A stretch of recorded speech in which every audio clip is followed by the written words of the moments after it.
friends, family, and distinguished guests. Welcome to one of the highlights of the school year, Women in Gender Studies graduation. It is one of my favorite events, not only because it marks the beginning of a much-needed summer break, but because celebrating these students and their many accomplishments reminds me of why I keep coming back for more every fall. My name is Celeste Montoya, and I'm an associate professor in the Women in Gender Studies program.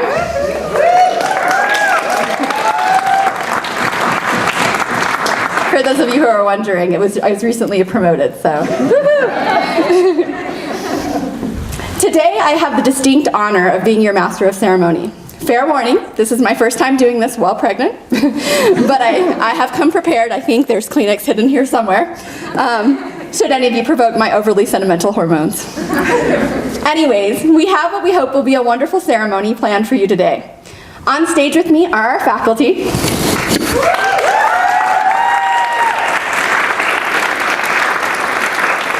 Which I'll get to introduce to you later. To start us off, though, it is my pleasure to introduce the Director of Women in Gender Studies program, Professor Robert Buffington.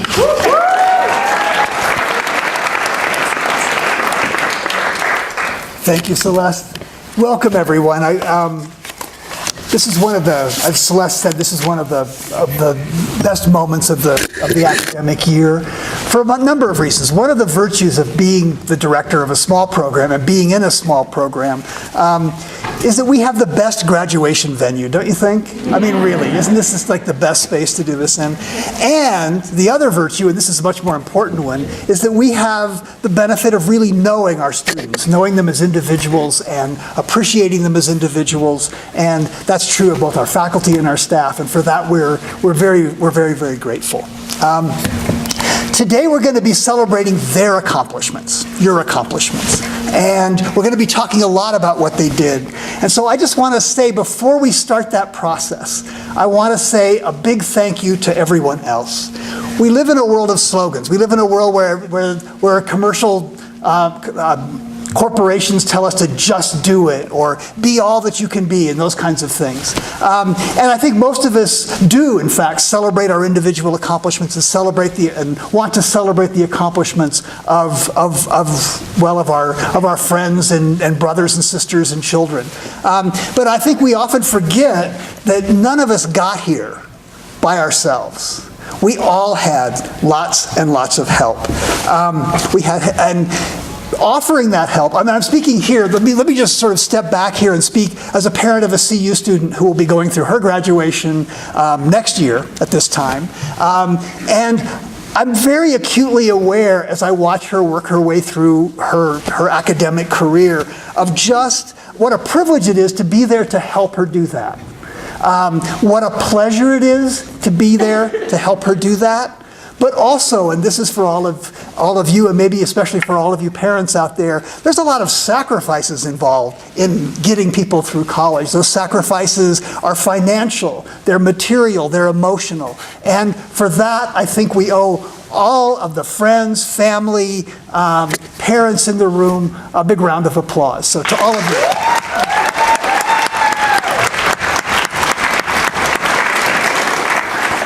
The rest is all yours.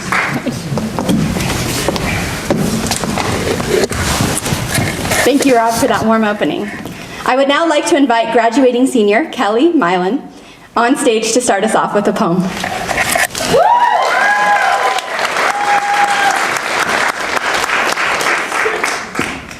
Whew, steps. Wow, I have not gotten up in front of a crowd in a long time. Forgive me, I didn't get a chance to memorize this poem, but I'm still going to read it. It's called Sisterhood. They come from north, south, east, and west. They are marching throughout this land. It's something that women call sisterhood that's beginning to take a stand. They are women from every race and creed. They are women from all walks of life. They are beginning to realize who they are besides a mother, lover, and a wife.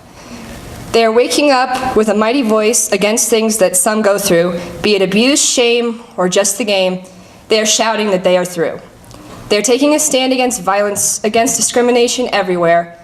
They found the system may fail them, and society may no longer care.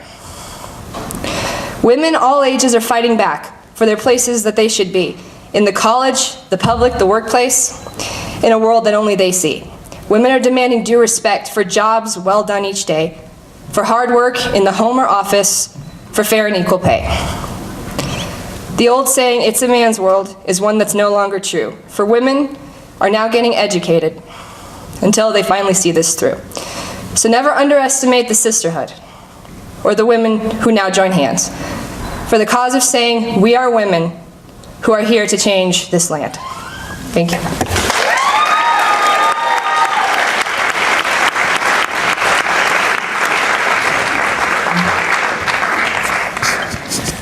The University of Colorado Boulder became home to one of the country's first women's studies programs in early spring of 1974. Amidst the early activism of the second wave, its formation resulted from the tireless commitment and enthusiasm of both students and faculty. Over the years, it has grown and transformed in small and big ways. In 1989, the program found a permanent home in Cottage Number 1, an old women's dormitory built in 1884, where it has remained ever since. Now officially Hazel Gates Woodruff Cottage, it is still fondly referred to as the Cottage. Hopefully some of you were able to visit that earlier.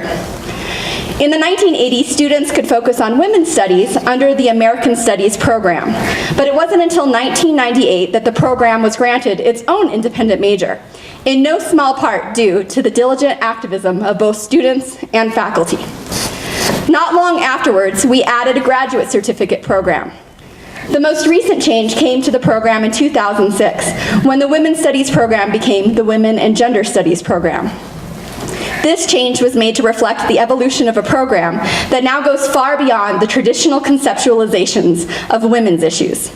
So for the detractors who have the tendency to ask us quite frequently, what about men's studies? Well, the expansion of gender studies ensures that masculinity studies, as well as much more expansive understandings of gender, are included in the curriculum. This includes looking at intersecting forms of oppression related to race, ethnicity, nationality, sexuality, class, and ability. Under the auspices of the program, students and faculty grapple with the many intersecting forms of power and oppression, discussing inequities that we see not as the particular problems of those groups experiencing them, but salient to society as a whole. But seeing as you're all here for the graduates, who tend not to be so quiet about these issues, I'm fairly sure that this is nothing you haven't heard before. Today, we have the honor of hearing from someone who has played an important part in helping our students and program grow over the past 2 years.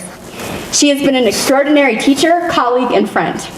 I would like to invite Alexis Olson, one of our graduating seniors, on stage to introduce our commencement speaker.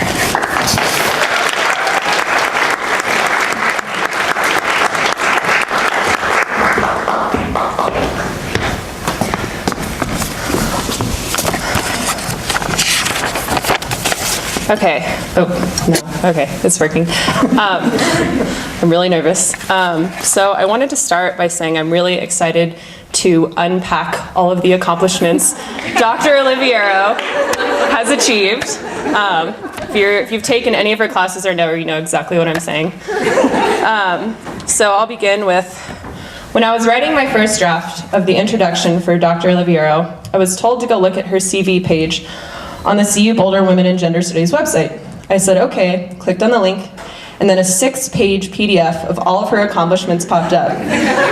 If I were to read every single one of her achievements, it would probably take up the entire graduation ceremony.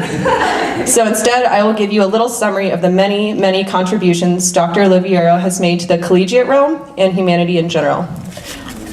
Dr. Oliviero completed her PhD in Women's Studies in 2010 at UCLA, writing a dissertation that explored how recent controversies around immigration, gay rights, and reproductive justice mobilize a vocabulary of precariousness to influence the law and policy. She then held a postdoctoral position at Emory University from 2010 to 2012 with the Feminism and Legal Theory Project, where she taught in both the Women, Gender, and Sexuality Studies Department and the School of Law. In 2012, she was awarded the ACLS New Faculty Fellowship and has joined the Women and Gender Studies faculty as a visiting assistant professor. Dr. Oliviero's research interests include transnational feminisms, critical race theory, queer studies, vulnerability politics, law, social movements, and performance. Her publications have appeared in Signs, Journal of Women and Culture and Society, Women's Studies International Forum and Anthology, parentheses, not the marrying kind, on queer and LGBT debates around marriage. Dr. Oliviero is currently working on a book project, The Ambivalent Political Life of Vulnerability, Socio-Legal Representations of Risk in 21st Century Conservative Social Movements, that builds from her dissertation and postdoctoral research. A new companion project explores if concepts of vulnerability and resilience can rewrite existing global justice frameworks with an emphasis on transnational women's peace movements, sexual asylum policies, and disability rights. So, I remember the first day, 2 years ago, I walked into her sex, gender, and migration class having not the slightest clue what feminism, sexism, and oppression meant. My sole reason for taking her class was to ensure I had a Tuesday-Thursday schedule and to fill in a diversity requirement for my political science degree. Little did I know that she would pave the way for my feminist journey and my future declaration of a women and gender studies major. Dr. Oliviero has been an outstanding professor and mentor to me and many other students as well. She's one of the most articulate, well-spoken, insanely talented instructors who knows how to make a class incredibly challenging, but also comprehensible and informative as well. She has been exceptionally accommodating during some of the hard times in my life and other students' lives as well. I am sad that she is leaving us, but I know for a fact that she will continue to pave the way for other students' feminist journeys as well, and that makes me happy to know that she is making a difference wherever she goes. Thank you.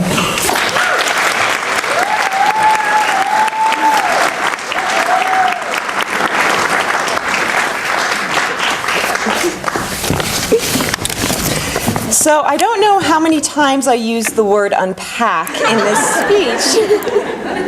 Why don't you count them? Thank you so much for that, Alexis. So I'm so humbled and delighted to be here today and to celebrate this moment with you all. And I'd also like to take a moment to recognize all those that supported your path here, those who provided the sustenance, enabling you to take the steps that will allow you to thrive. So that sustenance, of course, isn't just those essential goods like food or safety or enough money to pay the rent, although those are very important. It's that invisible care work and that everyday support that's provided by staff members, family, and friends who helped you work out through so many complicated choices. That sustenance is your peers and professors who continue to push you to question your assumptions or to master the details of an argument. And though it doesn't always feel like it, sustenance is those people, sometimes our kin, sometimes near strangers, who start the difficult conversations asking why you're making certain choices, who disagree with you, who press you to substantiate your points, sometimes changing them. That intellectual dexterity and flexibility is sustenance as well. So I'm blessed and I'm very proud to have my BA, MA, and PhD in Women and Gender Sexuality Studies. So that's 16 years of training, including my time as a high school literature professor, and I'm now hitting the mark where I'm closer to 40 than to 30.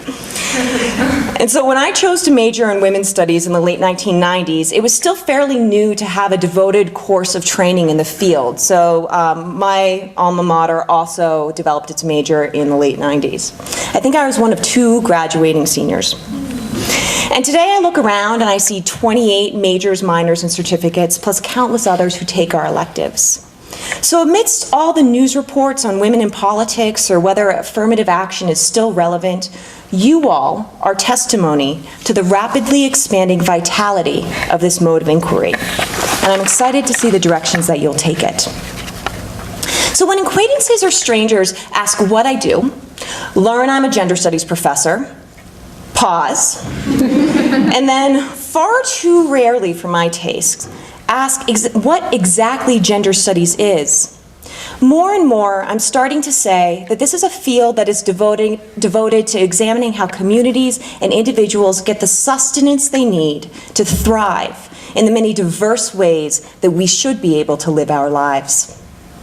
What sustains us, of course, is highly individualized and context-specific, but there are common structures that help channel sustenance to us all. It's a kind of shared root system. And part of feminism is to examine how resources like education, like career opportunities, like safety, like mentoring, like social recognition are channeled to some groups so much more often than others. It looks at how institutional forces like our immigration system or family leave programs or cultural definitions of racial equality help ensure that some have more access to opportunities and decision-making than others. Thus, part of feminist social justice projects start from the proudly radical principle that access to those resources must be channeled in a more equitable way so that more of us are not only resilient to life's uncertainties, but can thrive. And then we have a lot of debates and arguments about what exactly that equitability looks like. So, I said the F word, feminism. And from its earliest roots, feminism has been maligned for being too radical, for being too demanding, departing too far from tradition, and unrealistically upending the basic structures of society. Alternatively, feminism has been dismissed for being just over. Women are the CEOs of GM and Yahoo. The Affordable Care Act covers birth control. Abortion's still legal. The White House just issued a report on sexual assault on campuses, and women are graduating at higher rates from college than men. But that gesture of both dismissing feminism as too radical and too overlooks the immense amount of work that was never in the least finished, such as racial and gender equality. And it conceals how so much work has really just begun. We're just starting to see glimmers of a new national discussion around trans identity and socioeconomic justice. And by the way, that fight for same-sex marriage is not nearly over. And that gesture of dismissing feminism as too radical or too over also obscures projects that we cannot possibly conceive of. And you all get to determine what those projects are. So the word radical means of or having roots. That which is fundamental to life and vitality. And I want to linger on that. So a chore for my mom and her siblings was to pull the weeds out of the grass and display their roots to my grandmother. And I like to imagine those roots were presented as a bouquet root up. Last night my mom told me I made that up though. And now we'll come back into this. So what I like about that anecdote is that pulling something out by the roots is an ambivalent process when it comes to social justice politics. Roots are both a necessary life spring as well as something that can bind us. Marcus Garvey wrote that a people without the knowledge of their past is like a tree without roots. And for that reason, gender, ethnic, and LGBT studies have devoted significant time to developing a sense of history, to writing down the root. But roots can become restrictive if that history is defined too rigidly or singularly. They can make us immobile. So Isabel Allende wrote that being a writer comes from the experience of being cut away from her roots and being unable to find herself for years and years. Feminisms then points to how rooting ourselves has both possibilities and constraints. And similarly, the examination and the exposure of roots, it's not just a death, as it was for my grandmother, it's a useful possibility. Whether or not you self-identify with feminist, queer, or racial justice politics, the radical usefulness of your education is that it's about getting to the roots of both systemic inequality and the sources of sustenance that create diverse kinds of vitality. So memory is highly suggestible, and we have this tendency to reinvent the past to suit our present needs. But when I reach into my memory and root around for why I chose this particular past, I come up less with specific events and more with memories of what I would now call social contradictions. One of the reasons I made a life commitment to this field is that it helped me understand and name those larger scale processes that I more sensed than understood. Whether it was the impossibility of fulfilling bodily norms that consumed so much of my creativity as a teenager, the heterosexual expectations that just pinched what I learned to call my queer desires, and the way that bald prejudice didn't seem to adequately describe what felt like much deeper processes of racism and homophobia, or the sense that educational achievements just couldn't be as simple as intellectual ability and work ethic. Those accounts felt partial, and there had to be other forces at play. So my mom had 4 kids, but she took the time to expose me as a preteen to books by Toni Morrison and Dorothy Allison and Mary Crodog, books that were about the everyday way individuals navigate sexually violent and racist cultures that denied them sustenance. So I didn't still have quite that particular language. That was Audre Lorde and Ani DeFranco and my parents. I'm sorry, my professors, and my parents in their own way. But these texts pointed to the systemic forces shaping what at that point I just understood as a deep unfairness perpetuated by one individual upon another. The people and characters in those books also embodied a kind of resilience as they struggled in everyday ways to create a world that was otherwise. So, like you, I suspect, my gender studies classes helped provide me with a vocabulary and a mode of analysis to understand those processes better. Thus, while this field is intellectually rigorous and exacting, and you all know that from the classes you've taken with your professors here, this field is also challenging because it can be tremendously personal. As a college education should be, in that it's preparing you for both a career but also an engaged life. It helps you develop the intellectual curiosity, inquiry, and problem-solving skills that sustain us as the lifelong learners we have to be. Part of those inquiry skills have to do with thinking more complexly about how our life experiences are shaped by the cultural and political institutions surrounding us. And that's not a self-indulgent process, but that is one that's essential to understanding our role in this very politically messy and uneven world. Therefore, if this field has enabled someone you know to heal and regain dignity from violence, if it's helped you identify the sometimes cunning ways homophobia and racism close doors for you or your allies, if it has named how so many kinds of unmarked privilege shape opportunities and disadvantages, then those are deeply personal insights. They get to the root of systemic power inequalities and how they shape individual experiences, what Gloria Anzaldúa and Sherry Moraga dubbed theory in the flesh, as my students better know. So you don't need to have been the recipient of those experiences to feel them as personal. We're all unwitting beneficiaries of social injustice, just some more than others. So rather than guilt, this can be a powerful motivation for compassion and activism. So when I was in college, that kind of analysis helped me decide that I wanted to shift from preparing for a career in medicine to one in college-level research and teaching, and I'm happy to talk about how my parents responded to that. But I wanted a hand in helping my students and readers explore those deep roots. So you're probably annoyed at this point by that question of what are you going to do with your gender studies degree, right? But I'd like you to remind those people that doing is not just a hard skill, like writing code or performing a medical procedure. It's also a kind of intellectual reflex, a way of asking good questions, analyzing presumptions, and adapting to unforeseen situations. And for this, gender studies prepares you exceptionally well. The roots of one plant are often entangled with another, and sometimes they fuse. So you know how to look at the ways that multiple institutional forces work in tandem with each other, to assess, for example, how glass ceilings and gendered barriers to achievement have perhaps a little less to do with a failure to lean in, and more to do with the way that the workplace is set up for employees who must shift their schedule at a moment's notice or work 50 to 80 hours a week uninterrupted by the needs of an ill child or a parent. In an economically precarious environment, we all lean in. There's been a lot of leaning in over a lot of time. So you know to ask the questions of who performs that care labor and how it impacts their ability to take that extra shift or work all evening. You know to look at how gendered, racial, and class dynamics work in tandem with each other, so that when that labor is outsourced to daycare, to schools, it's often poorly paid migrants and women of color who do it. In a career setting, this reflex of examining the entangled roots of social dilemmas has given you the training to look at multiple facets of a problem.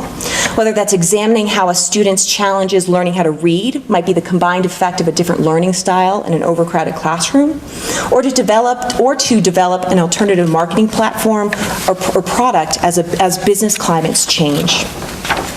This training has taught you to examine the often contradictory structures that channel resources and opportunities unevenly, like a culture that claims to promote the well-being of all kids, but still sanctions low minimum wages, overcrowded classrooms, and unpaid family leave, making it very hard for those kids and their families to thrive.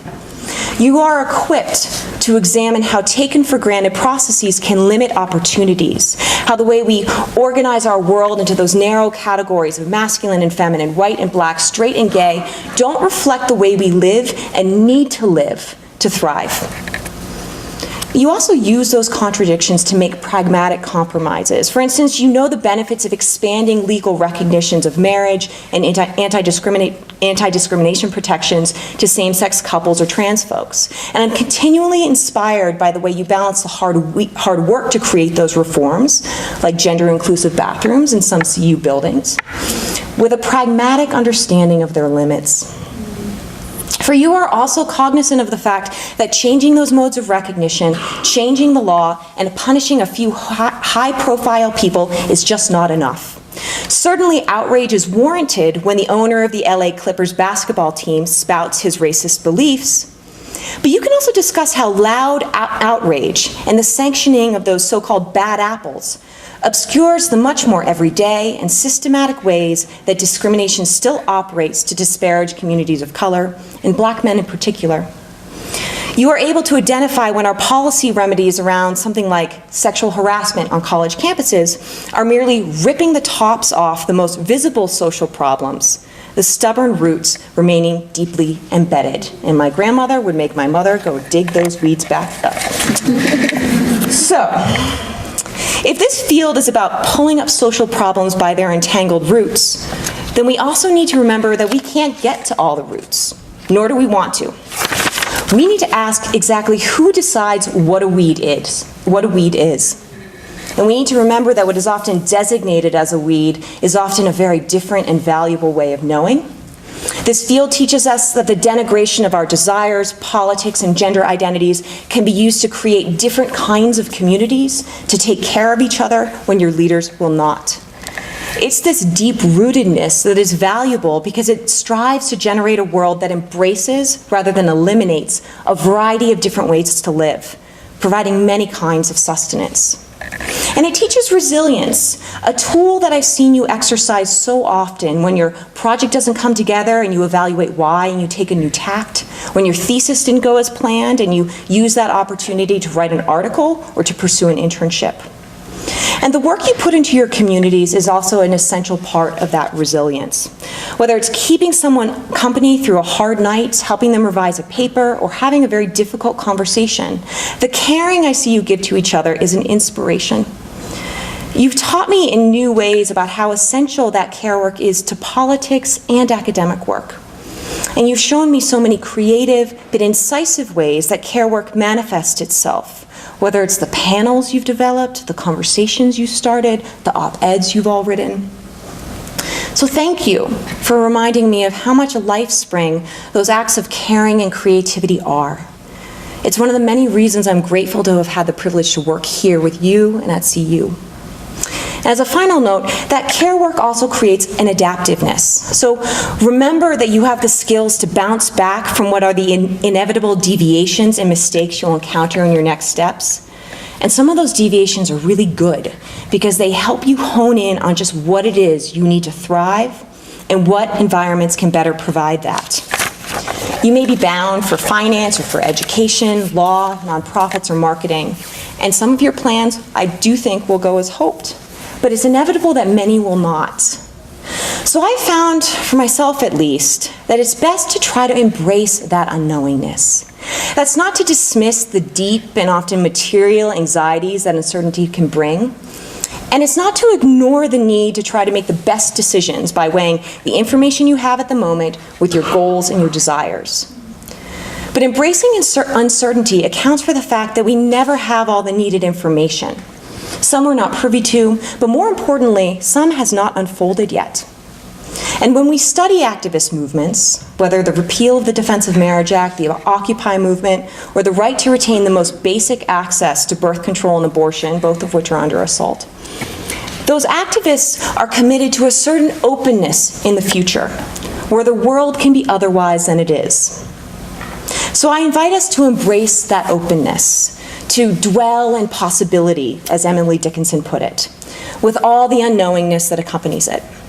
Make a bouquet out of those unknown roots you will encounter and plant them everywhere. Grazie mille. 1,000 thank yous for allowing me to share and to celebrate the past 2 years with you.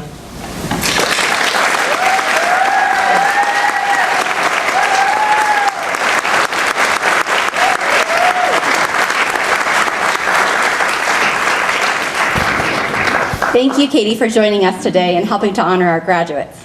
Since Katie has been here, she has won 2 awards related to her teaching, which I'm sure you're not surprised by now. One was the Assets Outstanding Teacher with Technology Award, and the other was the Women's Resource Center Women Who Make a Difference Award. Katie, before you leave on your next big adventure at Dickinson College, we want to make sure that you know how much we've appreciated. I knew this was going to happen. All of the hard work and dedication for the program. As a very small token of gratitude, we'd like to present you with a small gift.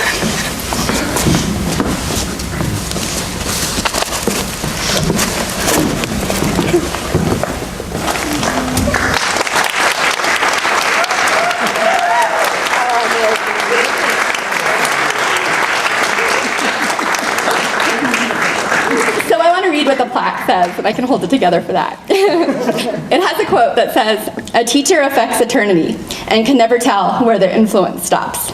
So thank you for all that you have taught us in your words, in your actions, and in your commitment. The program is better for having had you, even for this brief while, and we wish you the best of luck in your future endeavors.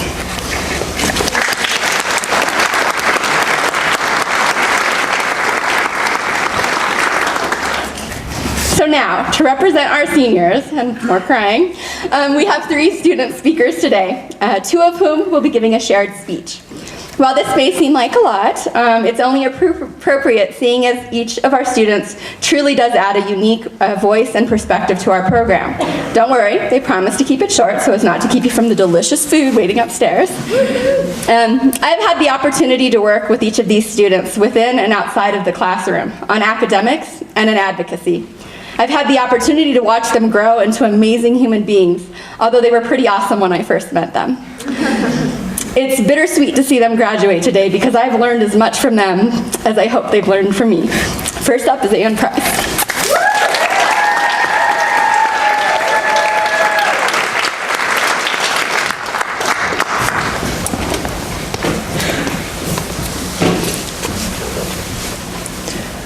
When I first set foot on this campus, I did not yet know that I could call myself a feminist. I remember having strong feminist tendencies throughout my childhood and young adulthood. I was frequently deeply annoyed by many of my high school peers who learned quickly that the best way to get a rise out of me was to tell a racist or misogynistic joke. Extra points if they managed to fit in both racism and misogyny. I had long conversations with my friends about gender and was endlessly delighted by the strong female protagonist section of the library. My first year of college, I walked into spaces formed specifically to support women for the first time. The first place I really found myself fitting in on campus was the Women's Resource Center. The second was in Dr. Celeste Montoya's Intro to Feminism course. I learned quickly that not only could I call myself a feminist, but also that my parents were some of the most feminist people I knew, and were entirely familiar with the word, though they didn't necessarily consider themselves activist enough to use it. This was information that they had not necessarily openly shared with me, but once they did, we had all sorts of conversations around social justice, with the word feminist actually included, which led me to recognize the many feminist conversations we had had without it. On campus, I have thrived in feminist and queer spaces. I have learned that my politics follow me everywhere I go, and they are always growing and changing, just as I do. I have learned that my politics influence those around me. When I learn to think critically about media, society, and structures, and talk openly about what I am learning, I end up having wonderful conversations with my classmates and communities. Courses in women and gender studies have continued to push my politics and understandings of the world I live in, and it has been incredible to bear witness to the same changes happening in my peers. The Women and Gender Studies department doesn't just talk about the idea of intersectionality, it lives it. As women and gender studies students, interdisciplinary collaboration has built our knowledge. We have learned from not only women and gender studies, but also ethnic studies, history, LGBTQ studies, Jewish studies, political science, international affairs, sociology, and religious studies, along with many others. We have learned how to support one another as we struggle with things in and out of class. We have learned to give credit where it's due, and when to let others speak. This class has some of the most supportive individuals I have ever met. We recognize 99 problems and that none of them will be solved if we don't stop and take care of ourselves. We know also we need to take care of one another. I have seen phenomenal acts of care from this group and from our larger communities. We have learned the knowledge and the vocabulary to discuss oppression until we use it in our sleep. At least I have. Apparently, Gabrielle witnessed me saying one of the frequently used feminist words in my sleep one time, and she can't remember which one it was, and for the rest of my life, I'm just going to be really curious. We have learned that our dating pool gets a little smaller every time we learn more about the insidious ways oppression can sometimes manifest itself. We have learned to bond with strangers on the bus based on the badges, patches, and buttons and stickers we put all over our bags. This is what a feminist looks like. We have learned to lodge some pretty solid statistics into our debates, linking the personal to the political to let me tell you why that thing you said is a problem. This year, we learned from Maria Poblet about calling in, which is a really wonderful practice. When you reach out to someone and say, hey, I'm so glad you're here. We have so much work to do together. It's important that we work in unison. And while we're working together, you should probably know that that thing you did, said, or action you took is a problem, and here's what you might want to do about it. And I've also done something like that before, and I know it wasn't easy to fix. So you let me know how I can help you. Or let this person over here help you out, because I'm still kind of pissed off. Great. Thanks.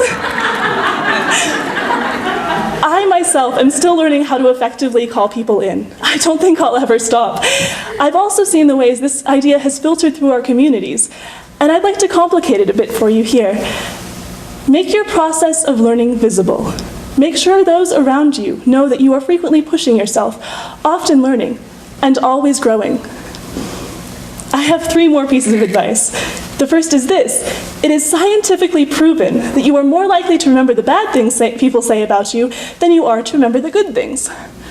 What this boils down to is there will always be someone who is wrong on the internet. Do not read the comments unless you are getting paid for it. You are worth so much.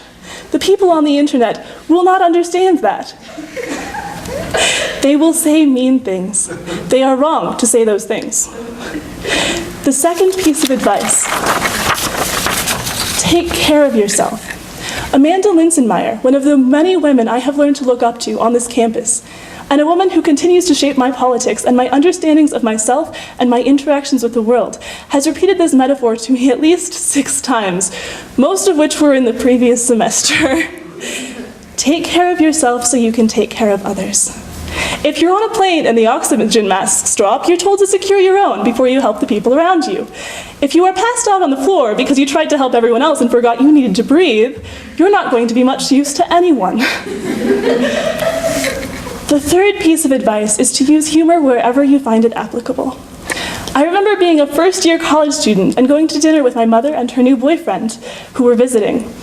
My mother's boyfriend was so insistent at proving his chivalry to me that when I held open the door to the restaurant, he came up behind me and tried to get me to enter before him, holding the door above my head and coming a little too close. I told him that college was teaching me to open doors for myself, thanks so much, and he was so busy laughing that he forgot how important it was for him to be chivalrous, and we entered the restaurant together without further incident.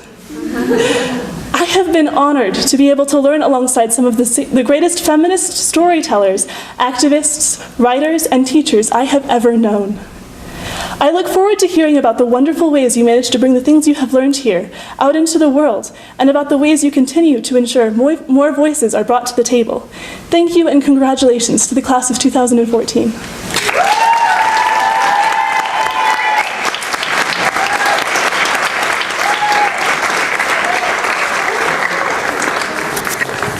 Next up, we have Sophia, Surage, and Cameron Eldrin.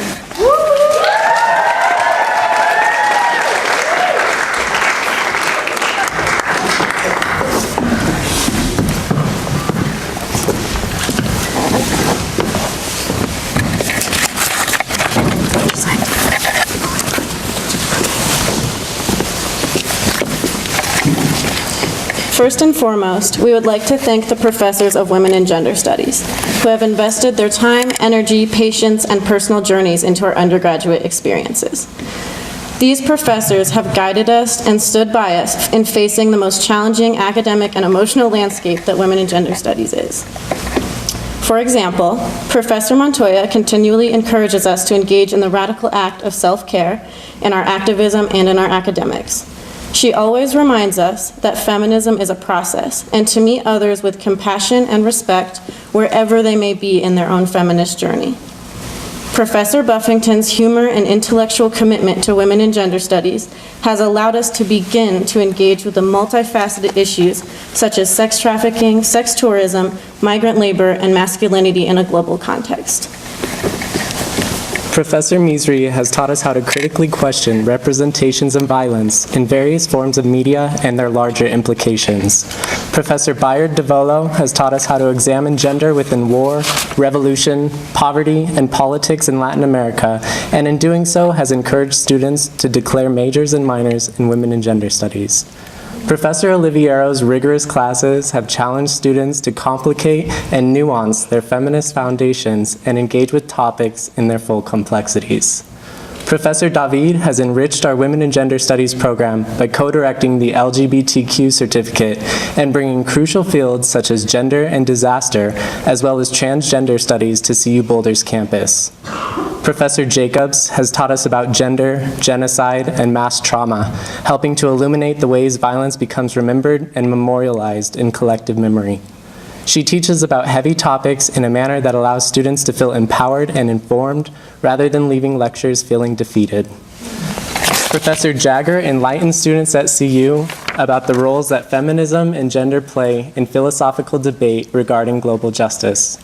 We are also grateful to the affiliate faculty members of Women and Gender Studies who have brought many intriguing classes into the program and who have assisted in various community projects. Each of these professors adds academic rigor, vibrance, and unique perspectives to the expanding fields of Women and Gender Studies. We would also like to thank our peers. We are so proud to be graduating with a class of such dynamic students, and we want to thank all of you for your ongoing efforts to challenge one another, learn from one another, and support one another. Throughout our Women and Gender Studies journey at CU, we have found academic solidarity amongst one another in preparing for presentations, papers, and examinations, but also in learning how to face some of the most complex issues that this world has to offer. We have learned and normalized inclusive practices such as naming our preferred gender pronouns and providing trigger warnings as a part of our daily classroom activities and icebreakers. We have learned about each other's causes and how to be allies and agents of change. Each of you have shared this time of your life with us and have created the tight-knit community that makes Women and Gender Studies so different from other departments. It has been a privilege being a part of the Women and Gender Studies community, and everyone involved has made this experience a special one. May we all continue to use our voices and our knowledge to challenge injustices, and may we all thoroughly enjoy our own journeys in self-love and self-discovery. Most people go to college hoping to find their place in the world. In Women and Gender Studies, we learn the significance of our positionality in the world. That is, how our race, class, gender, sexuality, disability, and other parts of our identities shape our everyday experiences and interactions. We learn about how different components of our identities give us power, insight, and potential vulnerability. Realizing our similarities or differences informs our ability to collectively advocate for one another's needs. We learn to speak to our own experiences and listen to the voices of people whose experiences may or may not match our own. We learn that feminism does not need to be treated as a bad word and that it is not a subject we need to tiptoe around. But we do learn that feminism is more potent than any other F word. Feminism is plural, and there's no one overarching feminism, but many individual and collective feminisms that depart from their own truths and their own relationships to systems of oppression. Most people expect to graduate from college having found themselves. But as Women and Gender Studies majors, we graduate with the need to ignite a revolution, fueling our passions for creating long-lasting and meaningful social change. Although we have different visions and methods regarding how we enact that positive change, they stem from a desire to build a more inclusive and equitable world. From this moment on, each of us will take our feminist toolkits out of the classrooms and into the streets. We will march on to face adversity head on, lodging a defense that pushes back on the paradigms that teach us that certain people's lives are worth more than others. We will attempt to subvert discursive perceptions that tell us that certain people's suffering is less tragic. We fight the battle of intervening in a discourse that tells certain people that they should not even exist. We fight for a world free of victim blaming, shaming, and the myths that surround innocence and violence. Not only do we fight for ourselves, but for the prospect of larger liberation, because women in gender studies teaches us that no matter how different our struggles are, our freedoms are inextricably linked. Women in Gender Studies teaches that our work in social justice involves building from those that have come before us, continuing to question, explore, and expand upon existing theories, collaborations, and movements. We have inherited a world that is shaped by legacies of slavery, colonization, mass trauma, and other forces of domination. Women in Gender Studies teaches us how these forces influence the present moment and how we can work towards a more equitable future. Our work is in recognizing injustice in all of its subtle and significant forms in order to deconstruct that which already exists and to reimagine better ways of being. We encourage everyone to challenge that which is perceived as natural and therefore left unquestioned, therein potentially reaffirming existing power differentials. We challenge you to join us in stopping dehumanizing discourses in their tracks and in preventing further violence and hate. And we hope to inspire you to move towards adopting a set of personal politics that engage in radical kindness and inclusivity. We encourage you to acknowledge and appreciate those around you who embody a lived experience that may or may not match your own. Difference is valuable, painting the canvas that is our world with an array of pigments, textures, and patterns that each play an integral role in creating a cohesive whole. But artists are seldom satisfied, coming back to their work to enlarge the original vision and continue to add, change, and customize components to make the world more compelling. In the eyes of every artist, any masterpiece is uneven, ongoing, and always imperfect. We challenge everyone to view the world as a community art project, giving every person the opportunity to leave their mark. Art is a mode of revolution, radicalism, performance, rearranged meanings, and self-representation. Carefully consider the mark you want to leave and how it will affect the larger picture. If you find yourself unsatisfied or if you learn something new along the way, it is never too late to repaint. If Women in Gender Studies has taught us anything, it is that there is great beauty and love to be found in oneself and in others when we seek out the stories that are unspeakable and the stories that have been silenced. There is great value in facing and embracing that which may be difficult and uncomfortable to deal with, in learning to appreciate the parts of our experiences that are transformative, ambiguous, unpromised, and unstable. It may be frightening to upheave all that may seem established and static in exchange for multiple truths and ongoing puzzles. But Women in Gender Studies has taught us to be brave and to accept the challenge to be who we truly want to be. Women in Gender Studies gives us the courage to collectively imagine a world that nourishes and celebrates all of our different ways of existing. Thank you. Thank you.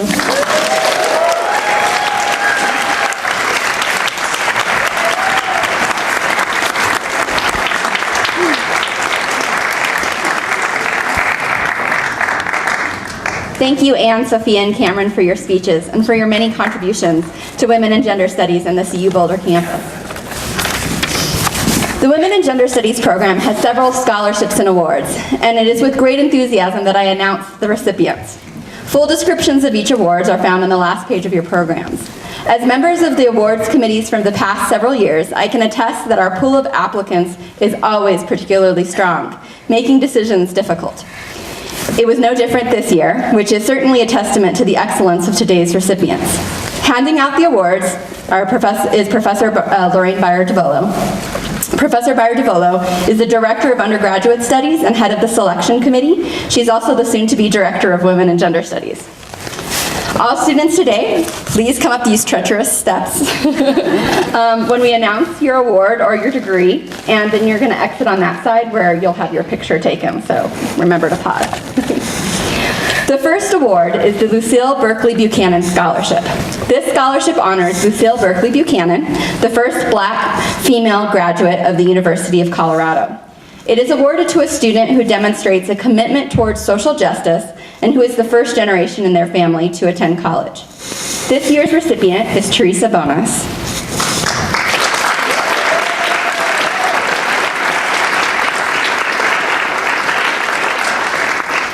Teresa has long demonstrated her commitment to inclusive social justice. She has extensive experience directing school and community-based mentoring programs for at-risk youth. She has volunteered with the American Indian population, particularly with women, in northwestern Nebraska and southern South Dakota as a job coach and tutor. At CU, she serves as a board member and member of diversity committee with student government. She is a career service student advisory board member and is an active member of the Academic Excellence Program and the Center for Multicultural Affairs.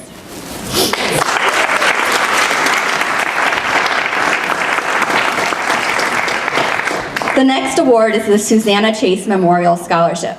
Since this is the last year we're giving the award, I'd like to say a few words about it. The scholarship is dedicated to the memory of Susanna Chase, a CU student who was violently taken away much too soon.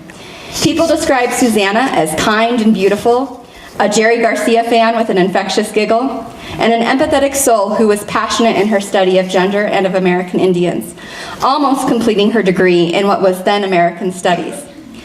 This award is given in her honor to a student who exhibits strong academic achievement and shows a similar commitment to that of Susanna Chase to the study of social justice. It was started by her family with the intent of giving the scholarship annually until the funds ran out, so that's this year. This year, because we had so many strong applicants, we decided to give it to 3 very deserving students. The first recipient is Katarina Massa. Katarina is a Women and Gender Studies minor. She is a staff writer for the CU Independent, where she has written about social issues of social justice. Katarina hopes to use some of her personal experiences to help others to work for gender equality and to demonstrate to women facing extreme adversity that there is a light at the end of the tunnel.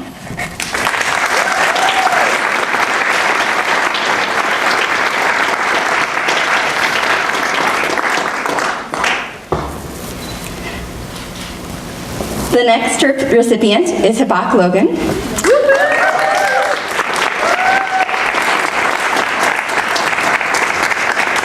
Habak is a Women and Gender Studies minor. On campus, she serves as an outreach coordinator for the Women's Resource Center. She's also involved in several global health equality causes through GlobeMed and their partner Himalayan Healthcare. She's working to support girls' education and entrepreneurship in rural Nepal villages. She also volunteers with the Jito Hospital Relief Fund to have a hospital built in her family's homeland that will have hopefully a part dedicated to obstetrics, gynecology, and women's health resources more broadly.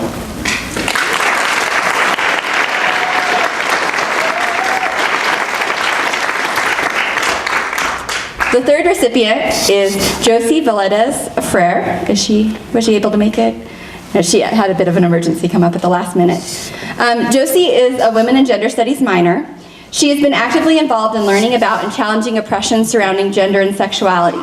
She is a member of MECHA and has been working on the National GNS Council with a focus on bringing issues of gender and sexuality into the conversation of the organization and activism for Chicana communities at the local and national level. As a member of a multicultural sorority, she has also planned the Semana de la Chicana event. She has been working with Dr. Glenda Russell of CAPS on a research project focused on LGBTQ teachers in the Boulder Valley and St. Vrains Valley school districts.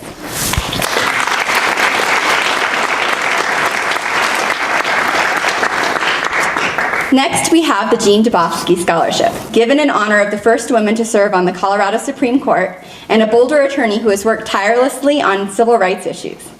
This award is given to a Women and Gender Studies major and is based on academic record, education and career goals, community and campus service, and a demonstrated commitment to raising awareness of and combating oppression in all its forms. This year, the award goes to Katie Rates.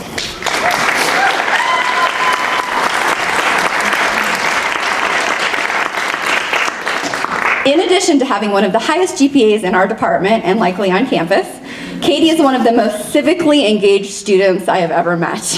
She has initiated and participated in efforts on campus and beyond to address reproductive rights, sexual education, environmentalism, anti-racism, LGBTQ rights, and beyond.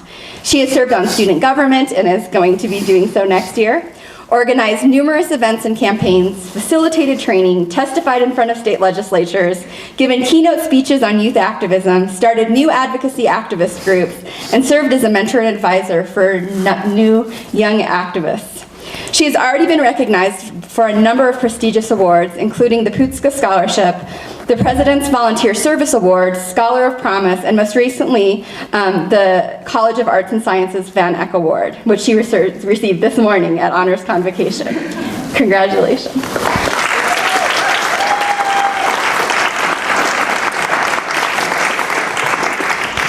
We look forward to hearing more about the achievements of these scholarship recipients as they complete their studies at CU in the coming semesters. Last, but certainly not least, is the Joanne Easley Arnold Outstanding Senior Award, an award named in honor of a Professor Emerita of the School of Journalism and Mass Communications at the University of Colorado Boulder for her long-term support of the Women and Gender Studies program. Sadly, we lost Dr. Arnold this past year. It is the very first time in a long time that she's not been present at this graduation. For those of you who did not get the chance to meet her, this award is indeed a very special one.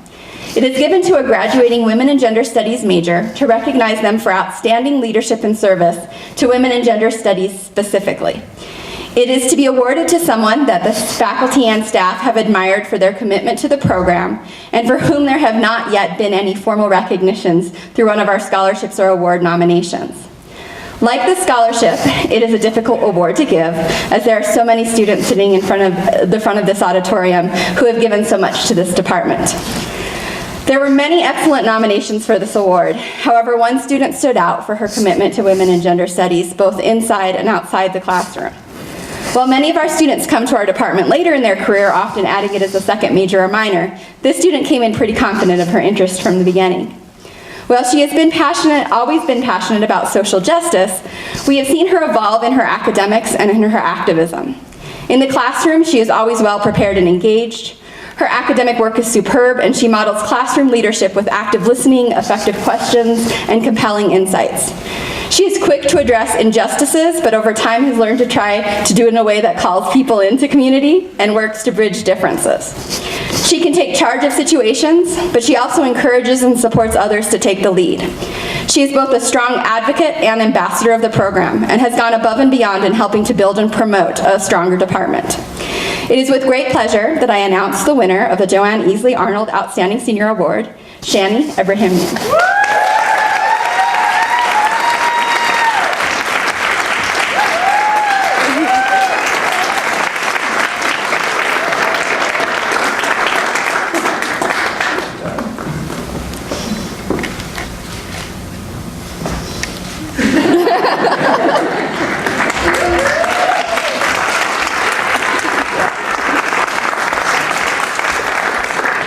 And now for the moment that many of you have been patiently, or perhaps not so patiently, awaiting, the presentation of our graduates. We'll start with our graduate certificates. The Graduate Certificate in Women and Gender Studies is designed as a complement to a graduate disciplinary program. It provides graduate students with the opportunity to think in an interdisciplinary fashion about women and gender, and to learn from a variety of scholarly and methodological approaches. Students in this program come from a wide array of disciplines, including but not limited to dance, theater, sociology, political science, communication, journalism, environmental studies, as you'll see today, philosophy, and religious studies. Please come up to the stage as I read your names. Presenting the students with their graduate certificates are members of the graduate committee, Professors Allison Jagger and Professor Diti Missu. David Eric Means.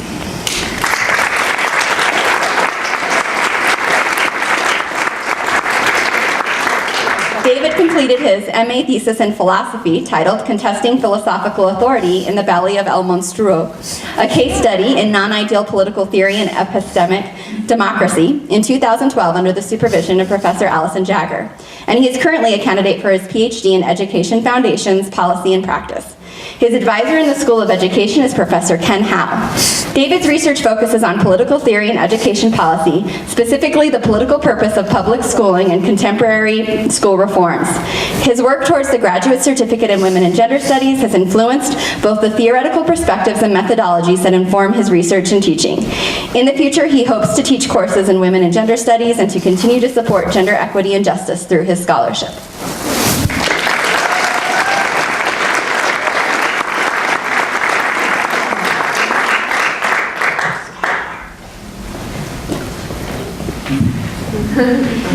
Erica Rodriguez.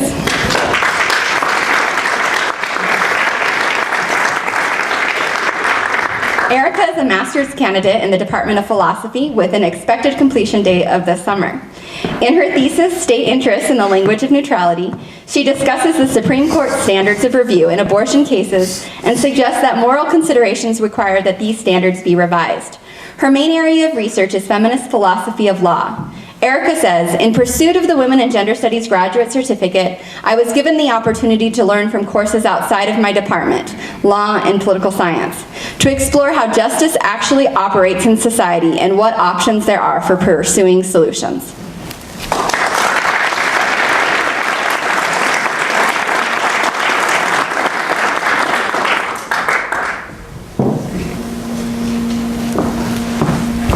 Joseph Scott Wilson, Jr.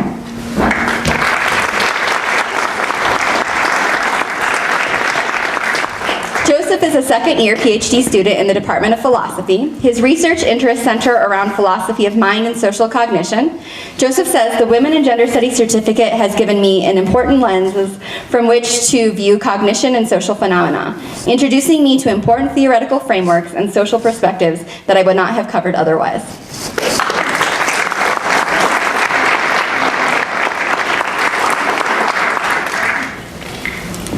Now we move to our undergraduates.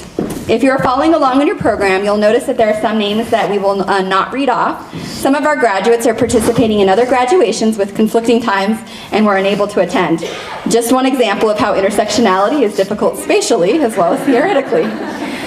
We will start with our minors. To earn a Women and Gender Studies minor, you must take a minimum of 21 hours of Women and Gender Studies classes. As our students will attest, these are not easy classes. They challenge students to think critically, locally, as well as globally, and across intersections of race, ethnicity, class, and sexuality.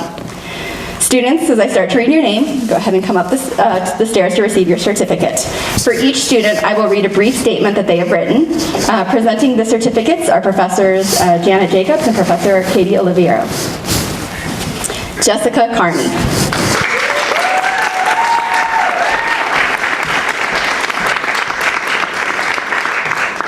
Jessica majored in psychology and minored in women and gender studies. While at CU, she has been involved in Phi Beta Kappa Honor Society and Triota, the Women and Gender Studies Honor Society. She's excited to be moving to Spain for the next year, and upon her return, she will pursue a graduate degree in clinical psychology. Jessica would like to thank her wonderful family for all of their support in the last 4 years. She couldn't have done it without you.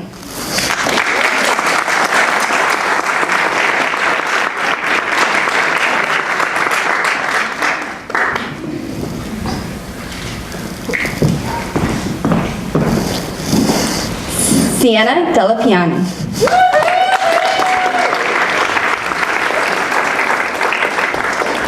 Sienna is graduating with a degree in sociology. She is also a graduate of the Invest 2-year Community Leadership Program. Her passion is in intersectional feminisms and fighting victim blaming. She hopes to work with women and children coming from domestic and sexual violence. She has been accepted into AmeriCorps and will be working with the Ryan class of the I Have a Dream Foundation in Lafayette this upcoming fall.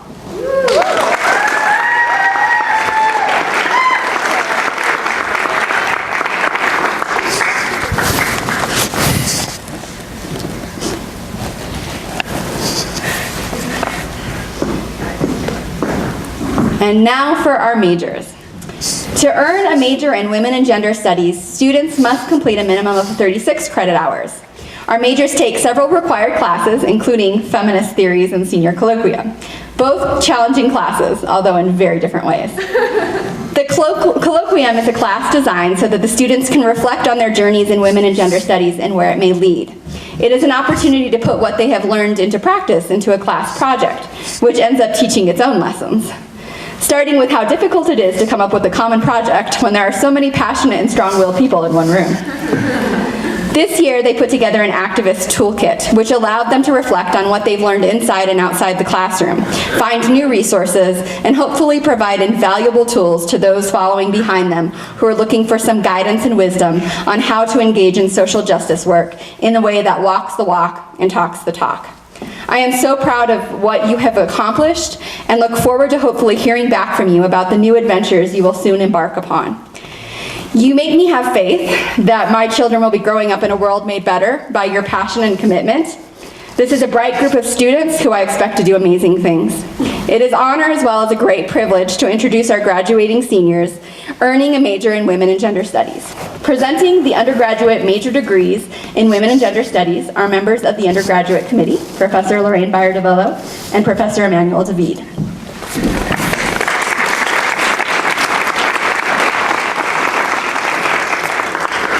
Roshan Abrahamian.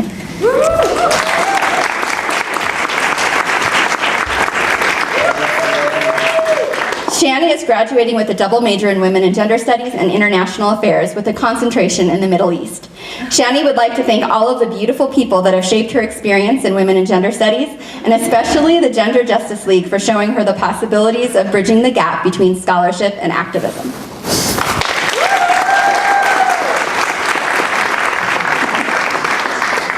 Cameron Elder.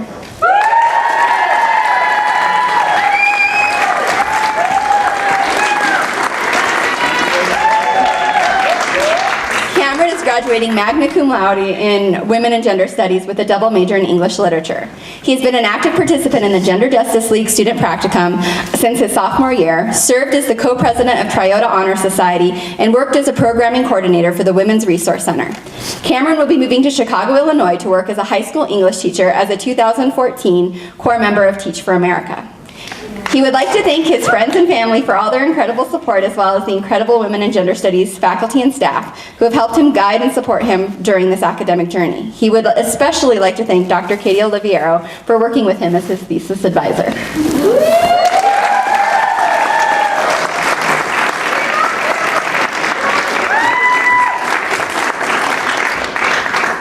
Gabrielle Friesen.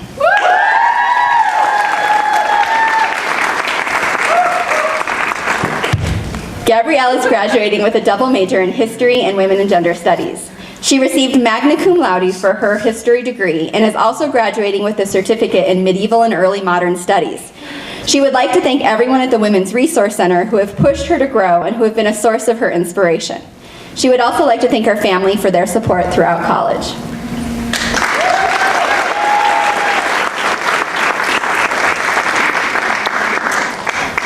Lindsay Heckman.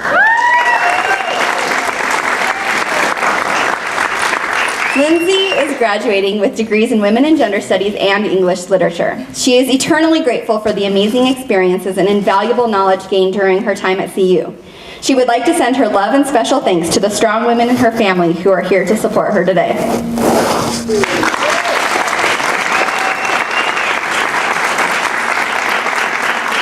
So I think Kelly might have had to skip out for the next graduation, but I'm going to read it anyways. Kelly Milan is graduating with 2 Bachelor of Arts degrees in Film Studies and Women and Gender Studies and a Bachelor of Fine Arts in Film Studies. She was the co-president of Triota with Cameron Elder this year and a former member of the Gender Justice League. Kelly hopes to use her 3 degrees and knowledge to make films that break barriers of gender norms. She wants to thank all of her professors, friends, and family for helping to get her here today.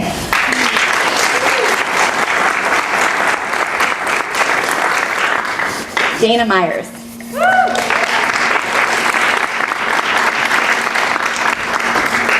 Dana is graduating with a double major in psychology and women and gender studies. She has been a volunteer for counseling and psychological services on campus. Next year, she will be attending graduate school at the University of Pennsylvania to receive a master's in the School of Social Practice and Policy.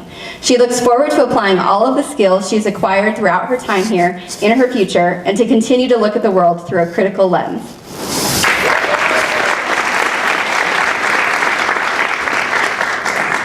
Alexis Olson.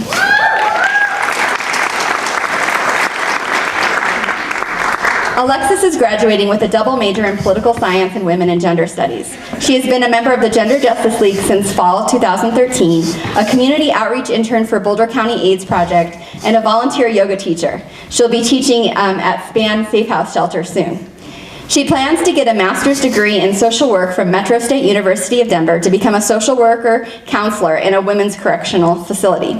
Alexa says, "I am thankful for the incredible education I've received from the Women and Gender Studies Department because it has helped shape my future as a person, the people I help, and ultimately my future career goals in social justice."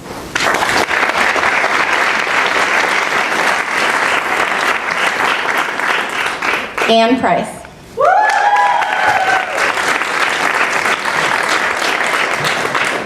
Anne is graduating with degrees from English and Women and Gender Studies, as well as the LGBTQ Studies certificate. She has been able to work with some wonderful activist communities on and off campus during her time at CU, and would like to thank those communities and her friends and family for their phenomenal support. Following graduation, Anne will be moving to the East Coast, where she hopes to continue to work to combat domestic violence in LGBTQ communities. Anne was also recently awarded the Tito Torres Award for Outstanding Student Activism and Leadership by the University of Colorado's Chancellor's Standing Committee on GLBTQ Issues. As someone who taught Tito and who has worked with Anne, I can say that this award was well deserved.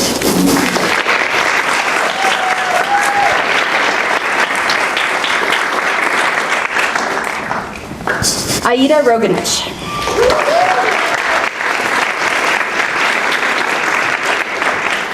Aida is a first-generation student graduating in 3 years with bachelor degrees in sociology and women's studies.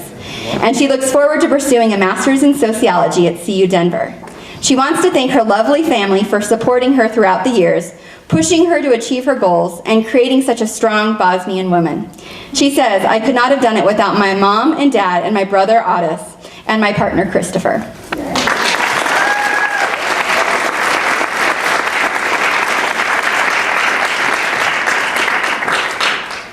Jennifer Schuyler Schmidt.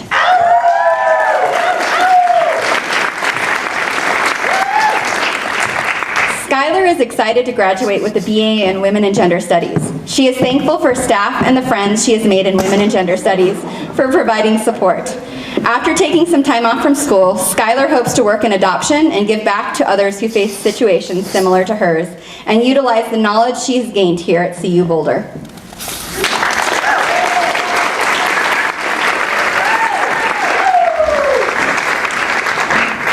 Sophia Surage.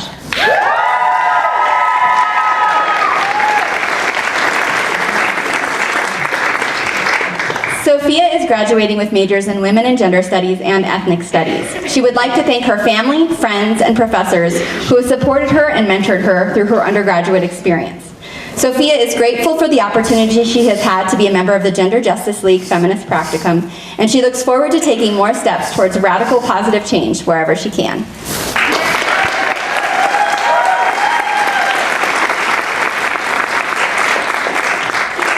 Tamora Tannehill.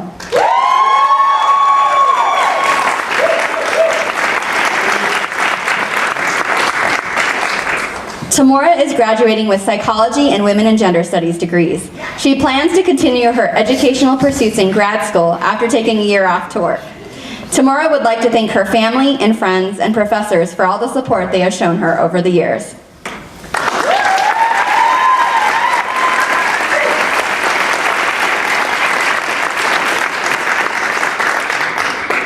Caitlin Zimmer.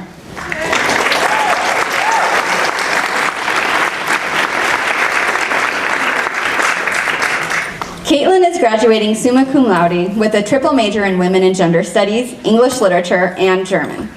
Her honors thesis discussing the changing representations of queer sexuality in German vampire film, and she is planning on attending graduate school to expand her research in a cultural studies program. She would like to thank her family for their love and support, and her amazing professors for teaching her so much.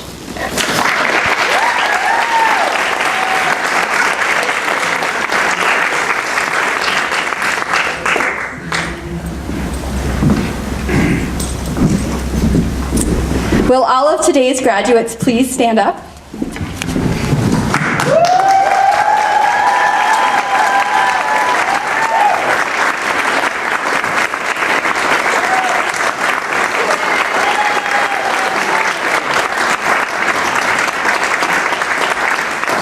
Now, together as a class, as those who have come before you, and hopefully the many who will follow you, you become graduates of the Women and Gender Studies programs. For those of you with tassels, you may now move your rainbow tassels from right to left.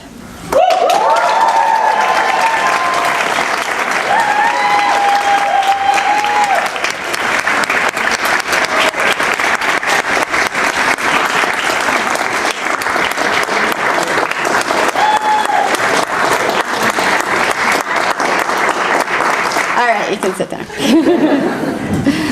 At last, we have come to the end of our ceremony. But first, I would like to give a special thank you to our student volunteers and our spectacular administrative assistants, Valerie Batt and Alicia Turchette, for their hard work preparing today's festivities.